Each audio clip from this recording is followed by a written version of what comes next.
Everybody, Patty Ann here. I'm going to show you a quick way to take any flat image like this and turn it into a card that's 3D that'll stand up on someone's desktop. You can use these for our cards for kids or whatever you want to use them for. Other little things are cute too. I've done Winnie the Pooh like this. I have another video like that earlier. But let's get started on this one and I'll show you how simple it is. Look up here at my screen. Okay, this is the first one that I did. So let me go ahead and open my library and go to all files and find that truck that I used. I think it might be down at the bottom. No, let's see. Maybe I put it in the Valentine's Day already. I did. Okay, it's in the Valentine's Day one, so I'll just double click on it. We can look at the design first. It just says it's a intended to be cut with a cutting machine. Okay, we're going to do that. So I'm going to double click on this to open it. So now I've opened up this one. So right off the bat, I have a problem with this one because I guess it's supposed to be used for vinyl or certainly for wee little teeny cuts of cardstock if you're going to glue all these little things on, because I can show you that easily if I bring a piece of paper behind here and let me make it the blue color or something, and I'll right click on it to send it to the back. Just want to show you. So look at that. If I cut this out of paper, all of this stuff's just going to fall right apart and fall right out. So that's what's making me think you have to do it out of cardstock. So instead of doing it out of cardstock, I'm going to show you how to do it as a print then cut, really quick and easy. If you have an image like this, you can either make the fold on the side if there was a nice side here. I did mine on the top, and let me show you how. So let me get rid of this blue box by hitting delete, and I'll make this smaller so we can work on it easily. Oh, and we'll move over this way a little bit to get rid of some of that other stuff so it doesn't confuse us. There we go. Okay, so I have this guy already. So what I'm going to do right off the bat is I'm going to duplicate him. I can right click on this and say duplicate, or as you know, I like to hold down the Alt key on my keyboard and drag one off. So now I got a couple of them over here. We're going to work on this one first. So what I'm going to do on this one first is I'm going to right click and I'm going to say release compound path, which, look at that, it breaks it all up into little pieces. And then I'm just going to right click again and say weld, which is really great, except for that I need these pieces to be touching. So what I'm going to do is click on this bumper, and with this little square right here, I'm just going to drag it up. Okay. With this piece, I'm going to leave it right where it is, other than to drag it and make it a little bit longer.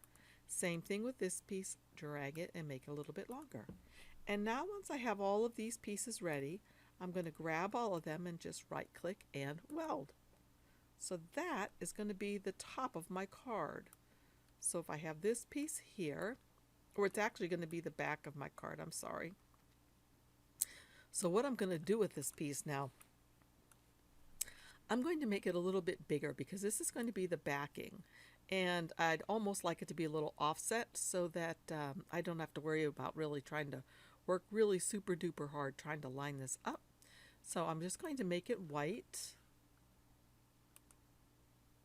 Okay. And I'm going to come over here to the offset panel that looks like the little star and click on that to open the offset panel.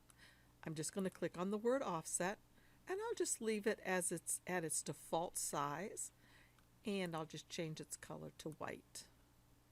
So what I can do now is I can just get rid of this middle tiny one and delete it. I don't need it anymore. But this guy right here, what I'm going to do is this. I'm going to make an extra one of him, but to do that, what I'm going to do is come over here to the replicate panel, and here's where I'm going to do it, where it says mirror. I'm going to mirror one above. So watch this when I click on it. Mirror above, and look at that, perfect. I might just move this down just a little scooch, maybe 2 taps on my down arrow. Let's see what happens. And then I'm going to weld these together and see if that works. Yep, they work perfectly. Look, we're going to have a welded place there. Then I simply bring this guy, right click, and bring him to the front.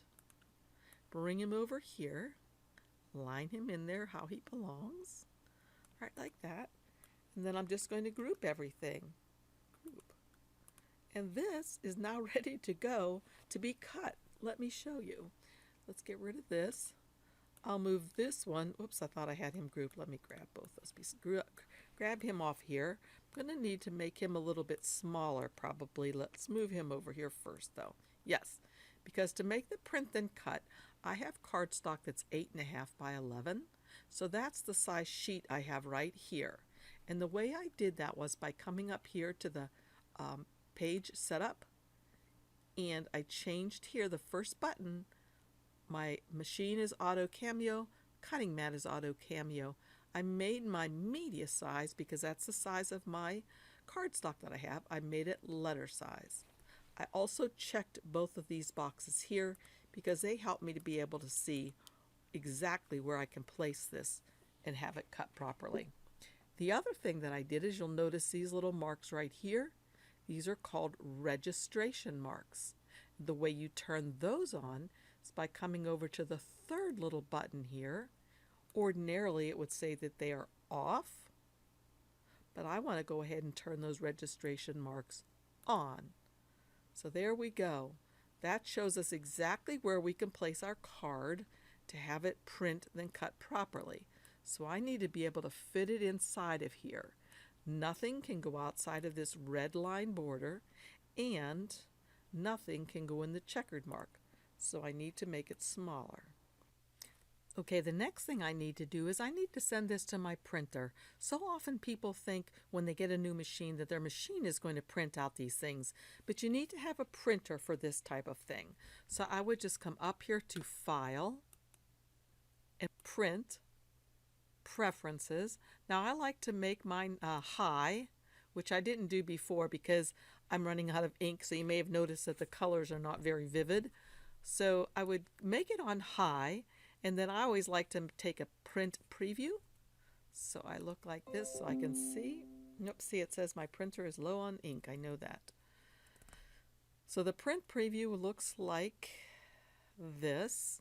And then I would simply print it. And notice it's printing out these registration marks, and that's what my machine must see in order to know exactly where to cut.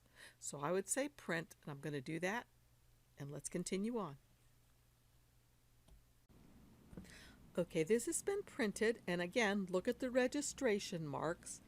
I must always make sure that the solid square line is in the upper left-hand corner of my mat, and it's got to fit on the mat perfectly. I can't just put it willy-nilly anywhere I want to on here.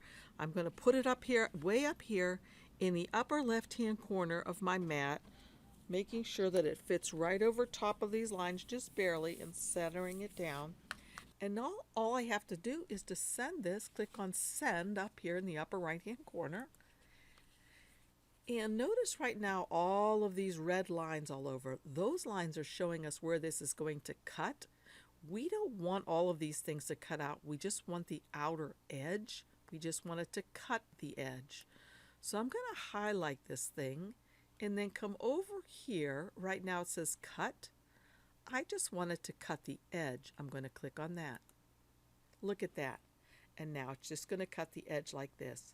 If I had wanted to, I could put a score line right here, but I don't think I'll have any trouble knowing where to bend it or where to fold it.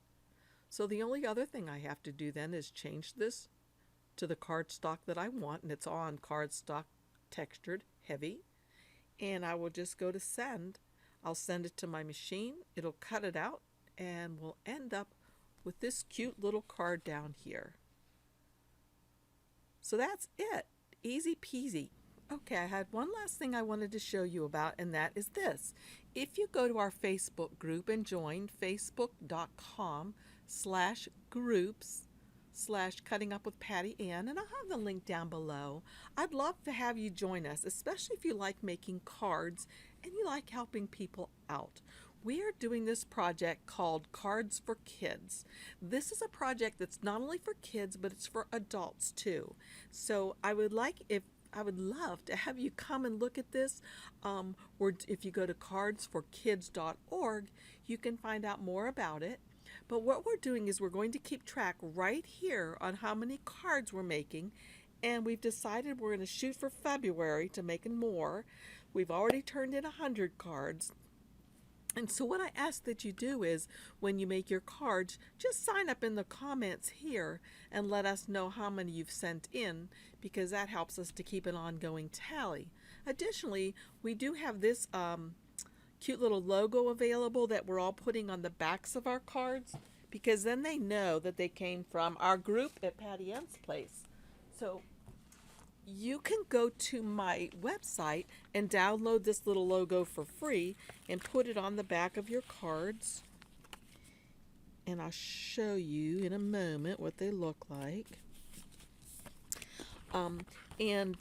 Send them off. You do not need to have envelopes for them.